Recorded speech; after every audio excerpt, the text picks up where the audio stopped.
સુરત શહેરના નવા વિસ્તારોને હવે ખાડી પૂરનો નહીં કરવો પડે સામનો। પૂરની સમસ્યાથી છુટકારો મેળવવા માટે મનપાએ તૈયાર કર્યો છે એક ખાસ એક્શન પ્લાન। 4 વિસ્તારો માટે સ્ટ્રોમ ડ્રેનેજ નેટવર્કનો પ્લાન તૈયાર કરવામાં આવ્યો છે। સુરત મનપા સ્ટ્રોમ ડ્રેનેજ નેટવર્કની પાછળ 48 કરોડનો ખર્ચ કરશે। શહેરમાં સમાવેશ નવા વિસ્તારોમાં દર ચોમાસામાં જે ખાડીના પાણી ભરાય છે, સણિયા, હેમાદ, સરોલી અને પૂર્ણા કુંભારિયા વિસ્તારમાં આ કામગીરી હાથ ધરાશે। આ વિસ્તારમાં વરસાદી પાણીનો ભરાવો ન થાય તે માટે તાત્કાલિક સર્વે કરાવડાવી અને ત્યાં સ્ટોર્મ ડ્રેન નાખવા માટેનું આયોજન હાથ ધર્યું છે। અને મને કહેતા આનંદ થાય છે કે સુરત મહાનગરપાલિકા દ્વારા હાલમાં જ આ ચારેય ગામોની અંદર 48.5 કરોડના ખર્ચે સ્ટોર્મ ડ્રેન નેટવર્ક નાખવાનું એટલે કે વરસાદી પાણીનો નિકાલ કરવા માટેના નેટવર્કને મંજૂરી આપવામાં આવી છે। સુરતના પ્રાથમિક શાળાના આચાર્યના વિદેશ પ્રવાસ અંગે એક મોટો ખુલાસો સામે આવ્યો છે। શિક્ષણ વિભાગને જાણ કર્યા વગર જ 1, 2 નહીં 33 વખત દુબઈ પ્રવાસ ગયા હોવાનું સામે આવ્યું, એ પણ વર્ષ 2023 થી 2024 દરમિયાન।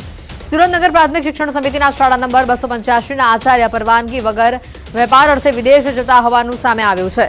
હવે સૌથી મોટી વાત તો એ છે કે અગાઉ પણ કરોડોની લેતી દેતીમાં અપહરણ કરી માર્યાની ફરિયાદ જે નોંધાવી હતી, શાળાના આચાર્ય દ્વારા તેના મિત્રને રૂપિયા 3.50 કરોડ આપવા બાબતે માથાકૂટ થઈ હતી અને જેને લઈને આચાર્યનું અમદાવાદ ખાતે અપહરણ કર્યા બાદ તેને ઢોર માર મારવામાં આવ્યો હતો।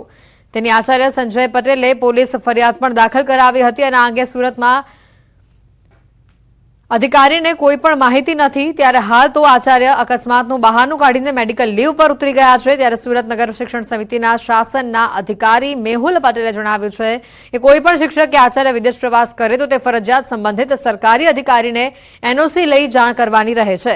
જાણ કર્યા વગર કે ગેરરીતિપૂર્વક વારંવાર રજા પર જતા હોવાની ફરિયાદને લઈને સઘન તપાસ શરૂ કરાય છે।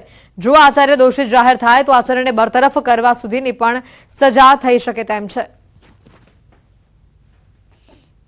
शिक्षक એટલે પ્રિન્સિપાલ છે જે શાળાના પરમિશન વગર વિદેશ પ્રવાસ કરી રહ્યા છે, તો એ બાબતે અમે પ્રાથમિક રિપોર્ટ મેળવ્યો છે અને હવે એની ઉપર અમે કારણદર્શક નોટિસ આપી છે અને એમને જવાબ રજૂ કરવા માટે એમને તક આપી હતી।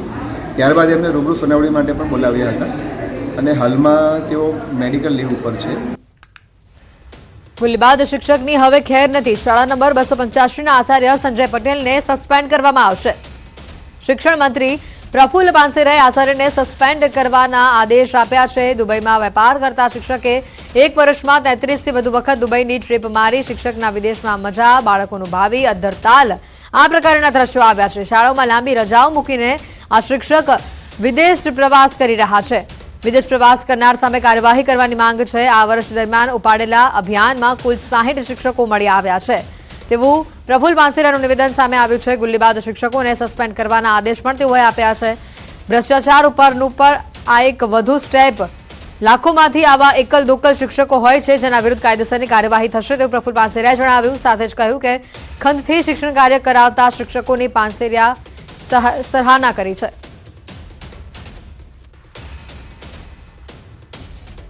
આ રીતનું એક ભ્રષ્ટાચાર ઉપરનું એક સ્ટેપ છે, કારણ કે બાળકના વિદ્યાર્થીના શિક્ષણ ઉપર આની અસર થતી તો એને સસ્પેન્ડ કરી દઈએ છીએ। આખા વર્ષ દરમિયાન અમે જે અભિયાન ઉપાડ્યું હતું એમાં કુલ 60 આવા લોકો નીકળ્યા હતા જે વિદેશ જતા હતા, એ તમામને બરતરફ કરી દેવાની ત્યારે પણ સૂચના આપી હતી ને હજી ગુજરાતની અંદર આની દરેક જિલ્લા શિક્ષણ અધિકારીઓને તપાસ સોંપી દીધી છે। લગભગ સંપૂર્ણપણે કોઈ જિલ્લાની અંદર આવું હવે બાકી નથી। જો એને રજાના પગાર લીધા હશે તો અમે એના પાસેથી વસૂલીશું। અમે એસીબીમાં પણ કેસ કરવા માટે થતો હોય તો શાસનાધિકારીને સૂચના આપી છે અને તત્કાલ આજે એને સસ્પેન્ડ કરવાના મેં આદેશ કર્યા છે।